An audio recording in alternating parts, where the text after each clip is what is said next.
26 bones, more than 20 muscles in a unique configuration. One of the most important parts of our bodies, and yet we tend to give them so little thought. Our feet. Through the decades, we have been influenced and conditioned to accept the modern running shoe, flashy, cool, and comfortable, according to expensive R&D departments. However, shoes from some of the biggest brands in the world are doing serious damage to the structure of our integral appendages. Thankfully, that damage is not irreparable. We are runners athletics, and we're on a mission to give our feet a fighting chance at natural form and function while maintaining comfortability for the modern world.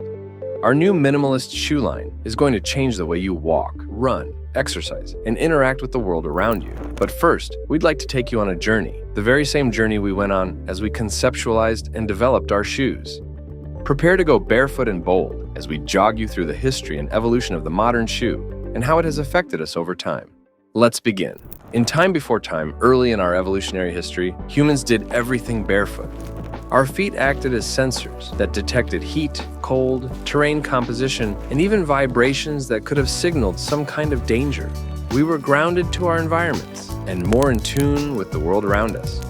However, we were also more vulnerable and unable to travel longer distances. And then we invented footwear to remedy those issues. Unfortunately, another set of problems began to arise. Things like sandals and crude leather shoes that amounted to little more than a protective bag have been found that date back as far as 8000 BC. This kind of footwear obviously wouldn't have impeded our feet in any meaningful way, but that wasn't the case in other parts of the world throughout time. Heeled shoes worn by men in European countries changed the angle of the foot's contact with the ground, negating the natural benefit of the spring-loaded effect of the arch. Foot binding and lotus shoes of China's Song dynasty permanently deformed the feet of women as young as 7 years old.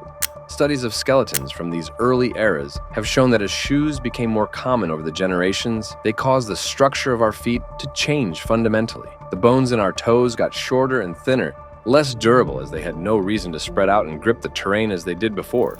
Shoes became more prevalent and even more restrictive through the 19th and 20th centuries, with the rise of companies like Reebok, New Balance, Adidas, Puma, and especially Nike.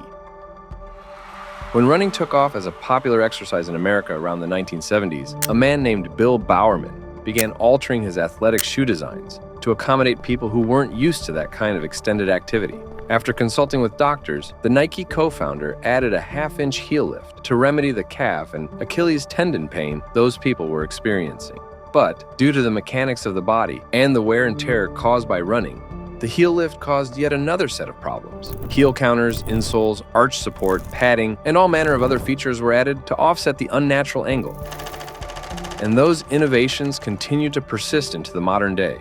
Constrictive toe boxes, excessive padding, and inflexible materials, along with the popularity of running shoes and society's insistence on shoes in general, have led to the alteration and deformation of our feet. How can my shoes be hurting me that much, you might be wondering? Well, while you might not even realize it due to wearing shoes your whole life, all of the cushioning and arch support in your sneakers is causing a number of issues that aren't very good trade-offs for comfortability. First, it actually reduces the sensory feedback you get through your feet. This can cause your balance to be impaired, along with decreased proprioception, which is your body's ability to sense movement and its surroundings. Whereas you might have been able to feel grass, rocks, and uneven terrain through the leather-bagged shoes of ancient times, you certainly won't through several layers of foam, fabric, and rubber. Speaking of those multiple layers, the excessive cushioning also causes important foot muscles to go unutilized, causing them to atrophy and possibly resulting in injuries. It's like trying to lift weights like a bodybuilder when you've never lifted before in your life. It's just not going to end well. Modern shoes also encourage heel strike running, which involves landing on your heel rather than your toes or the balls of your feet. This is a tremendously unnatural pattern for the human body that generates joint and soft tissue damaging impact forces throughout the feet and legs. If you're an athlete who actually relies on your feet to achieve your peak speed and performance, you should know that your sneakers are holding you back in one very important aspect: your toes. Our toes are designed to spread wide for balance, grip the ground for stability, and sync up with our legs to propel us forward. However, modern shoes tend to have narrow toe boxes that prevent them from spreading, and nothing to grip due to soft foam cushions and linings. These design decisions can lead to deformities like bunions and hammer toes, as well as weakened propulsion and poor balance.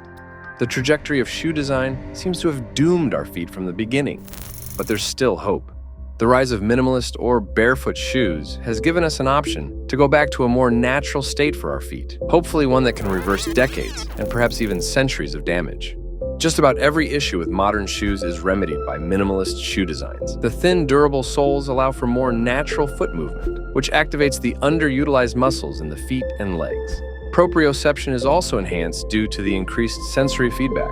The impacts of heel striking are discouraged by the lack of excessive padding, leading to a natural running pattern, more efficient movement, and the prevention of related injuries.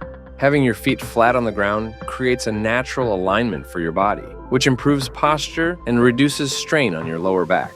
If you've ever wondered why your back hurts so much, you probably never considered your shoes to be the culprit. Finally, a combination of flexible materials and more breathable toe boxes allows your toes to splay and grip naturally, unlocking their proper function and unleashing their maximum potential. With so many benefits available with a simple change in footwear, why aren't minimalist shoes more common? We would wager that this is due to the perception of the style of shoe being strange because it goes against the status quo, or perhaps because the general public just isn't educated about the situation.